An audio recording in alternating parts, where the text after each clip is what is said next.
Hi, welcome to Daydreams of Quilts on YouTube. I'm Anita, and today I'm going to talk about the two fall shows that I have just done in September, handmade craft shows. The first one did not go so well. The second one was totally amazing.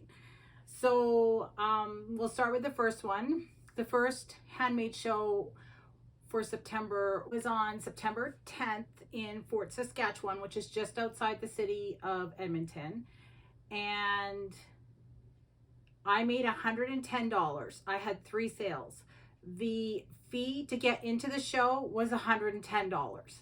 So that was not good. That is what I would call a bomb. I am speechless.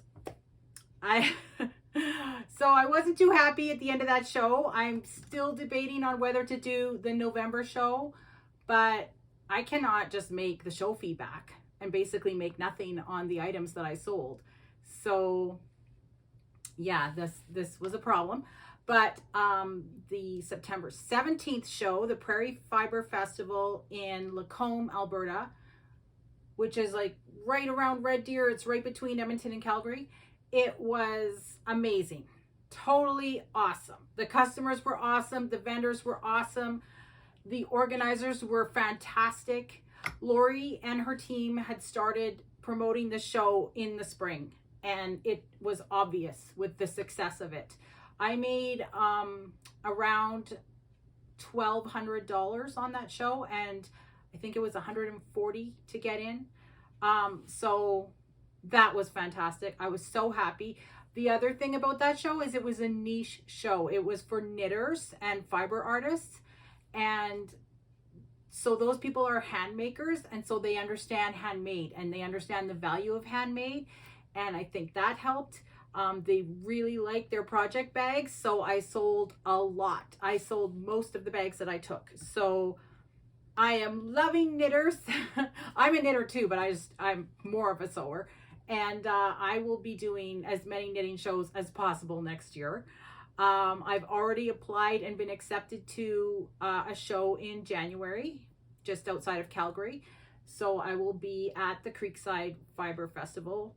But yeah, I think that the general handmade shows, I'm gonna stop doing those next year, and I'm gonna focus on niche shows. I'm also going to try doing a tattoo show with items catered specifically to that audience.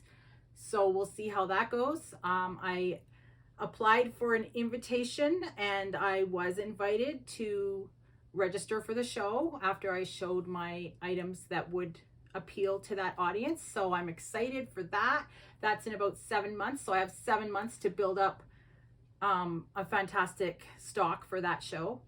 But yeah, I mean, if people want us makers to come and bring our things to them, to their town, they need to come out and support. Like, we can't just go to a show and make no money. Like, I'm sorry, but I am totally reevaluating my strategy for 2023. And I think I'm working with niche groups now instead of general handmade shows. The other thing with that first show on the 10th, there were 3 quilters there, so it didn't seem like they were keeping the diversity of the makers, because I was competing with not only all the other makers in the room but 2 other quilters, so that wasn't so great either. But yeah, there was some good advertising for that first show, but for the second show, the work that went into promoting it showed. With, like, people were lined up around the building to get in when the show opened, and I was busy for 4 out of the 5 hours, and I made like about $1,200 in 4 hours, and I could have made more if I would have brought more bags. So I was totally kicking myself for that, but now I know. Anyway, that's my take now on the fall shows. I'm trying to get into a knitting show for November. If I get into that one, I'm not going to do the handmade shows. I'm just going to do the fiber festival shows, but we'll see if I get in. But I'm definitely looking forward to January and April in 2023. All right. And thank you to Lori and the Prairie Fiber Festival team for an amazing show.